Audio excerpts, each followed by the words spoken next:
एक रेतीले मैदान में एक नीलकंठ का जोड़ा रहता था। गर्मियों की रात थी, ठंडी ठंडी हवा चल रही थी।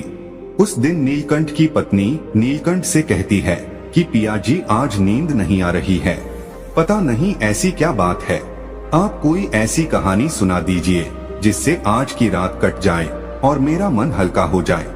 अपनी पत्नी की इतनी बात सुनने के बाद वो नीलकंठ एक कहानी सुनाता है। नीलकंठ कहता है कि प्रिय तुम ध्यान से सुनो, एक गरीब भाई और एक अमीर बहन की मैं कहानी सुनाने जा रहा हूँ। नीलकंठ कहानी शुरू करता है और नीलकंठ की पत्नी बड़ी गौर से इस कहानी को सुनती है। एक नगर में एक किसान रहता था। उस किसान के वहाँ एक पुत्र जन्म लेता है और एक पुत्री जन्म लेती है। किसान अपने पुत्र का नाम रामू रखता है और पुत्री का नाम किशोरी रखता है। काफी समय बाद दोनों जवान हो जाते हैं। अपनी पुत्री किशोरी की शादी एक बड़े घर में कर देता है। किशोरी बहुत सुंदर थी और सुशील थी, इसलिए अपनी पुत्री की शादी किसी बड़े घर में करता है, पैसे वाले घर में करता है और अपने पुत्र की शादी किसी गरीब घर में करता है।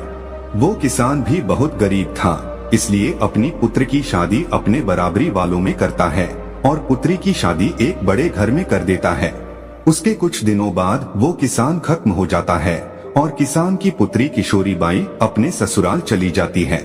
किसान का पुत्र रामू अपनी पत्नी के साथ अपनी जमीन में काम करता, खेती का कार्य करता और अपना जीवन व्यतीत करता। उधर उसकी बहन किशोरी एक अमीर घर में चली गई थी। उसका आए दिन पैसे वाले लोगों में उठना बैठना था, इसीलिए वो अपने भाई से धीरे धीरे नफरत करने लगी। वो सोचने लगी कि मेरा भाई बहुत गरीब है और उसकी गरीबी के कारण यदि वो यहाँ पे आता है फटे पुराने कपड़े पहनकर तो मेरी इमेज खराब होती है, मेरी इज्जत खराब होती है। इसीलिए वो नहीं तो अपने भाई से बात करती, नहीं कभी अपने भाई को अपने ससुराल में बुलाती। उसका भाई रामू को भी ये अच्छी तरह मालूम था कि मेरी बहन मुझसे नफरत करती है, अमीरी गरीबी के कारणों से नफरत करती है। इसलिए रामू भी कभी अपनी बहन के ससुराल नहीं जाता था। कुछ समय बाद में रामू की बहन किशोरी की जिठानी की बच्ची की शादी होने वाली होती है, लेकिन रामू की बहन किशोरी अपने भाई रामू को न्योता नहीं देती है। जब रामू को इस बात का पता लगता है कि उसकी बहन के ससुराल में उसकी जिठानी की बच्ची की शादी होने वाली है और कुछ ही दिनों में शादी होने वाली है, तो रामू अपने घर आकर अपनी पत्नी से कहता है कि बहन किशोरी के ससुराल में कि उसकी जिठानी की बच्ची की कुछ ही दिनों में शादी होने वाली है। तब रामू की पत्नी रामू से कहती है कि न्योता आया है या नहीं। रामू कहता है कि न्योता आया है और हमें जाना पड़ेगा। रामू अपनी बहन के ससुराल जाने की तैयारी करता है। रामू बहुत गरीब था, बहुत निर्धन था, किसी से पैसे उधार लेता है और पैसे उधार लेकर अपनी बहन की किशोरी के लिए अच्छी अच्छी साड़ियाँ खरीदता है, अच्छे अच्छे कपड़े खरीदता है। किशोरी की जेठानी की बच्ची जिसकी शादी थी उसके लिए भी अच्छे से कपड़े खरीदता है और अब बहन के ससुराल जाने की तैयारी करता है। रामू बहन के ससुराल चला जाता है। जब किशोरी की जेठानी अपनी देवरानी के भाई को आते हुए देखती है तो दौड़ी दौड़ी अपनी देवरानी के पास जाती है और देवरानी से कहती है कि किशोरी तुम्हारा भाई आया हुआ है और बाहर तुम्हारा इंतजार कर रहा है।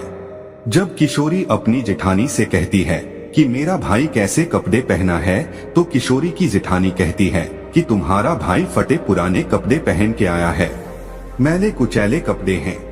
अपनी जेठानी की इतनी बात सुनने के बाद रामू की बहन किशोरी अपने घर के दरवाजे बंद कर लेती है और रामू बाहर ही खड़ा रहता है। रामू को काफी घंटे हो जाते हैं, लेकिन उसकी बहन घर से बाहर नहीं आती है।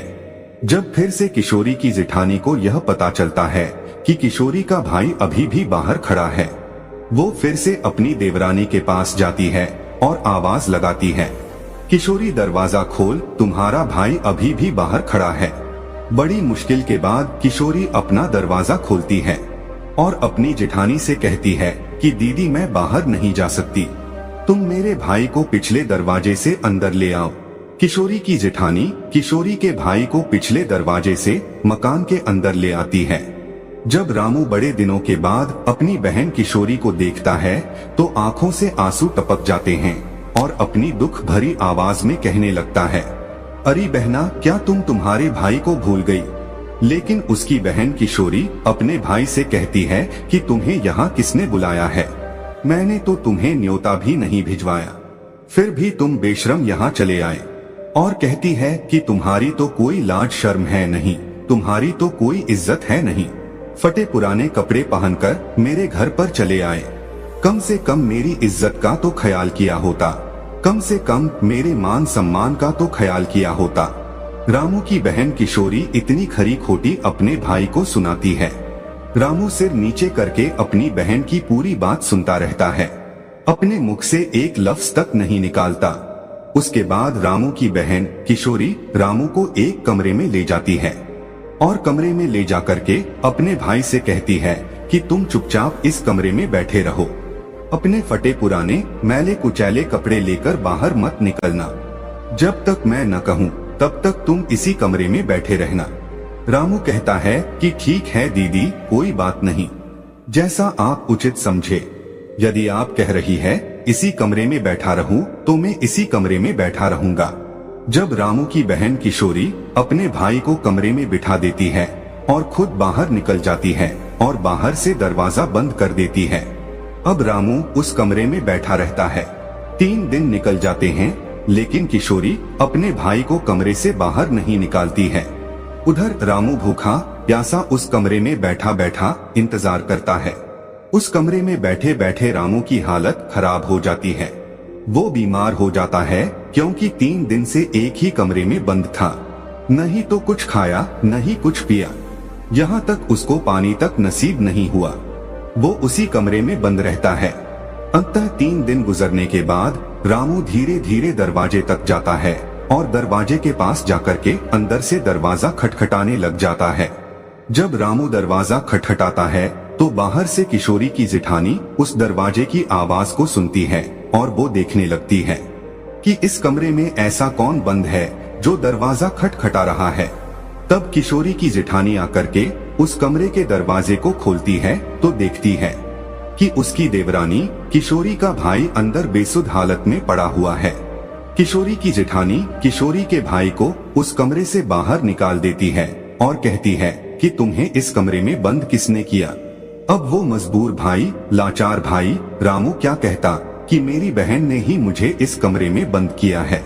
अब वो लाचार और मजबूर भाई कहता है कि पता नहीं, मैं इस कमरे में बैठा था, लेकिन अकस्मात किसी ने दरवाजा बंद कर दिया और उसके बाद मैं इसी कमरे में बंद हो गया। इतनी बात कहने के बाद वो बाहर निकल जाता है। बाहर निकलकर रामू सीधा अपने घर के लिए रवाना हो जाता है।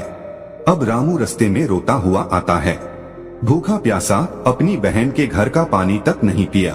अंततः वे काफी दूर आने के बाद रामू को चक्कर आने लगे। तेज गर्मी पड़ रही थी, भूखा प्यासा अलग था, पानी तक रामू ने नहीं पिया।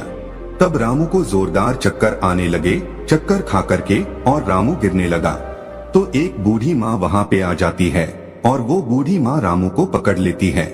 फिर रामू का सर अपनी गोद में रख करके वो रामू को आराम करवाती है।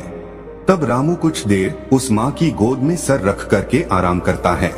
जब कुछ घंटों बाद रामू को फिर से होश आता है तो देखता है कि बूढ़ी माँ की गोद में रामू का सर है।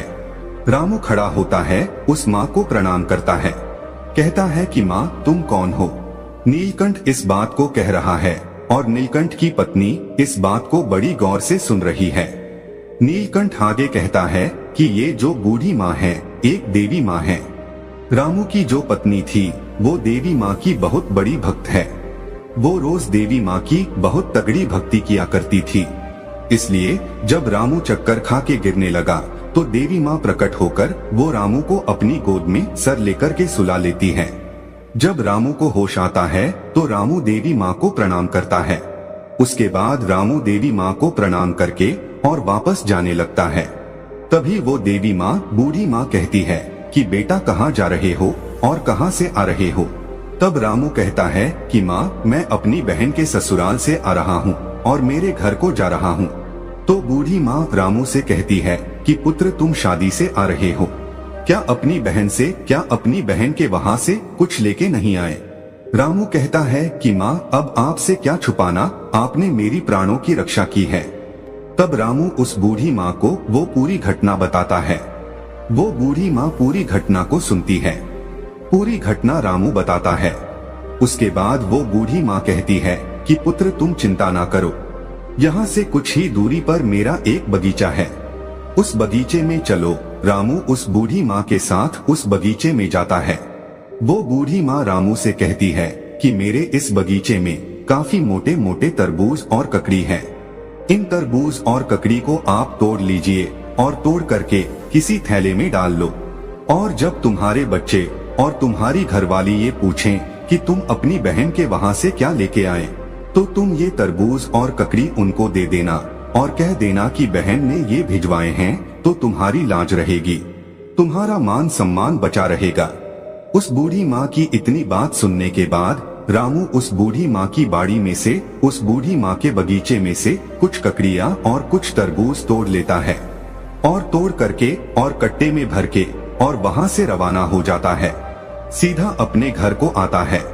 जैसे ही रामू घर को आता है तो रामू के छोटे छोटे बच्चे और रामू की घरवाली रामू के पास आ जाती है। रामू की छोटे छोटे बच्चे कहते हैं कि पापा आ गए, बुआ जी के वहाँ से क्या क्या लेके आए हैं, शादी में गए थे, मिठाई लेकर आए होंगे। जब रामू अपने हाथों का थैला अपनी घरवाली को थमा देता है और घर से बाहर चला जाता है, पीछे से रामू की घरवाली जब उस थैले को खोल के देखती है तो उसमें देखती है कि सोने का तरबूज है और सोने की ककड़ी है। वो देखकर बड़ा चकित होती है। रामू की घरवाली सोचने लगती है कि हमारी गरीबी पर हमारी ननद को बड़ी दया आ गई, इसलिए उन्होंने इतना सारा धन भेजा है। जब दूसरे तरबूज को खोलती है तो उसके अंदर देखती है कि बीजों की जगह उसके अंदर हीरे मोती पड़े हुए हैं। अब रामू की घरवाली अपने पति के पास जाती है और उनसे कहती है कि तुम तो शादी में गए थे और ये क्या लेके आए हो। रामू सोचने लगता है कि मेरी घरवाली को तरबूज और ककड़ी मिल गई है, मैं लड्डू लेके नहीं आया, शादी में गया था इसलिए लड्डू लाना चाहिए था। अब मेरी घरवाली को लड्डुओं की जरूरत है। ककड़ी और तरबूज को देखकर इस तरह की बातें कर रही है। रामू अपनी घरवाली से कहता है कि बहन ने जो भी भेजा है वो मैंने खोल के भी नहीं देखा। रामू की पत्नी अपने पति को पकड़कर घर के अंदर लेके आती है और अपने पति से कहती कि जी देखिए, हमारी ननद ने हमारा भाग्य बदल दिया, इसमें इतना सारा धन है, हीरे मोती जवाहरात हैं। अब रामू समझ जाता है कि वो जो बूढ़ी माँ थी वो कोई देवी माँ थी, वो कोई साधारण माँ नहीं थी। लेकिन रामू अपनी पत्नी से इस बात को नहीं कहता है। रामू की घरवाली को सदा से ही लग रहा था कि सारा धन मेरी ननद ने भेजा है, हमारी गरीबी पे तरस खाकर हमारी ननद ने भेजा है। अब देवी माँ की कृपा से रामू एक अच्छा सा महल का निर्माण करता है, बड़ी शान शौकत से रहने लगता है, राजा महाराजाओं की तरह रहने लगता है।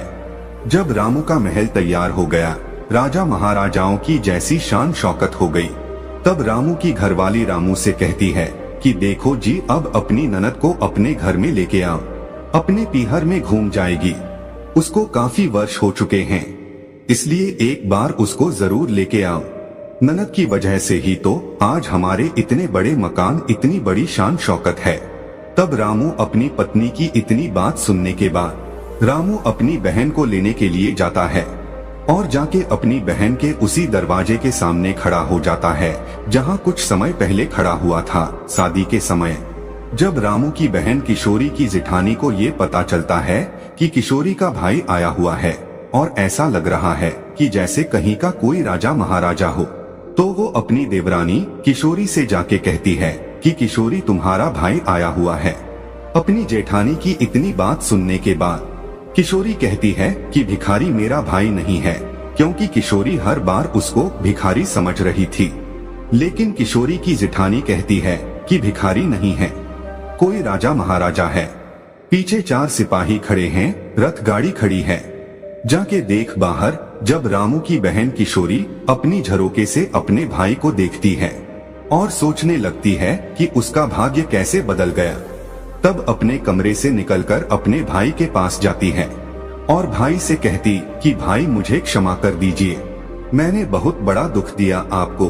फिर भी रामू अपनी बहन किशोरी से कुछ नहीं कहता है, कहता है कि बहन कोई बात नहीं, उस वक्त हमारे दिन ऐसे ही थे, लेकिन अब रामू कहता है कि अब आपको हमारे घर चलना है, अपने पीहर में चलना है। रामू की बहन रामू के साथ जाने के लिए तैयार हो जाती है और वो अपने भाई के साथ अपने पीहर आती है। पीहर आकर के अपने भाई की शान शौकत को देखकर दंग रह जाती है। आलीशान महल के अंदर नौकर चाकर लगे हुए हैं। अपने भाई की शान शौकत को देखकर वो दंग रह जाती है। उधर रामू की घरवाली अपनी ननद की इतनी सेवा करती है क्योंकि उसको यही लग रहा था कि आज जो हमारी शान शौकत है ये हमारी ननद की वजह से है। यदि हमारी ननद हमें इतना सारा धन नहीं देती तो आज हम इस मुकाम पे नहीं होते। उसको ये लग रहा था क्योंकि रामू ने अपनी पत्नी को कभी सच्चाई बताई नहीं थी, इसलिए रामू की घरवाली अपनी ननद की इतनी सेवा करती, उसको हाथों में बिठाए रखती। कुछ दिन निकलने के बाद जब रामू की बेटी किशोरी का जाने का समय हुआ तो रामू अपनी बहन के लिए एक मोची के पास जाता है और मोची से रामू अपनी बहन के लिए एक बोलने वाली जूती बनवाता है। मोची से जाकर कहता है कि मोची ऐसी जूतियां बनाओ जब मेरी बहन पहन के चले तो ये बोले और वो ये कहे।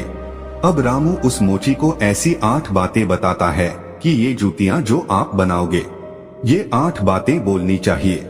ये बड़ी अनमोल बातें हैं, इनको ध्यान से सुनिएगा। सबसे पहली बात ज्ञान की है कही, मान तू मत भूल, होती है अज्ञानता निर्धनता का मूल। दूसरी बात, समय भरोसे बैठता रहता सदा गरीब, बिना कर्म बदले नहीं उसका कभी नसीब। तीसरी बात, आलस्य कर रहता सदा, जो परिवर्तनहीन वही कर्म फिर करे, कहे स्वयं को दीन। चौथी बात, नहीं गरीबी से बड़ा है कोई और अभिशाप, हासिल करके ज्ञान की कर लो दूर अब आ। पांचवी बात, दोस्त समय को दो नहीं बनो मजबूर, कर्म साधना से जुटो करो गरीबी दूर। छठी बात, कर्म भी नहीं करता कोसे सदा नसीब, भाग्य भरोसे बैठता मानव रहे गरीब। सातवीं बात, अज्ञानी पर ही सदा करे गरीबी सदा बार, विजय होता युद्ध में ज्ञान सदा हथियार। आठवीं और सबसे आखिरी और सबसे खास बात, पैसों के बाजार में बदल गई तहजीब, धन दौलत से जुड़ रहे रिश्ते हुए गरीब।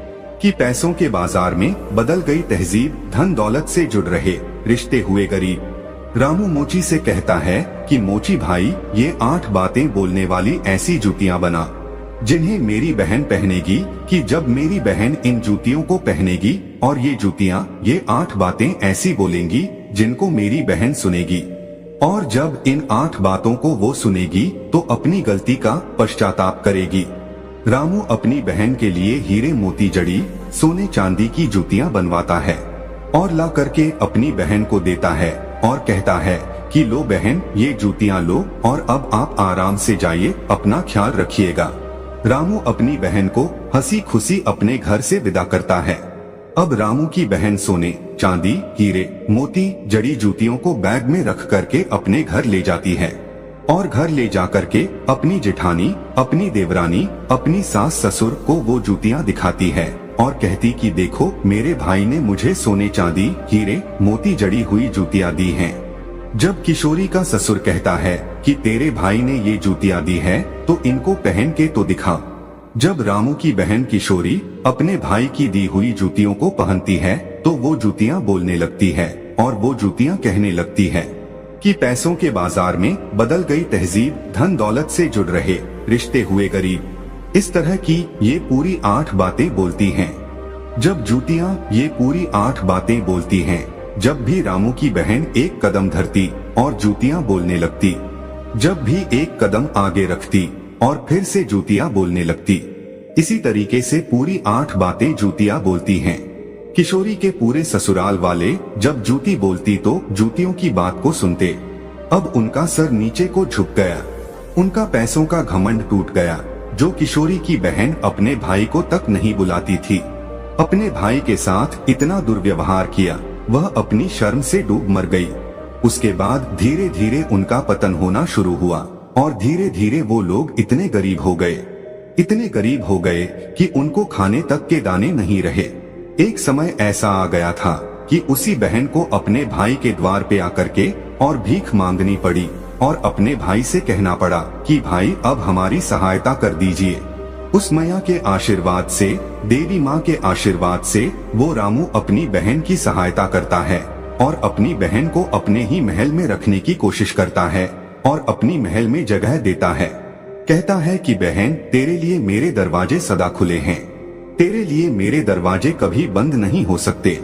अपनी बहन को सीने से लगाता है और अपनी बहन का फिर से घर बार बसाता है। ये कहानी यहाँ पर समाप्त होती है। हम उम्मीद करते हैं कि ये कहानी आपको जरूर पसंद आएगी और इस कहानी से आप ढेर सारी प्रेरणा लेंगे।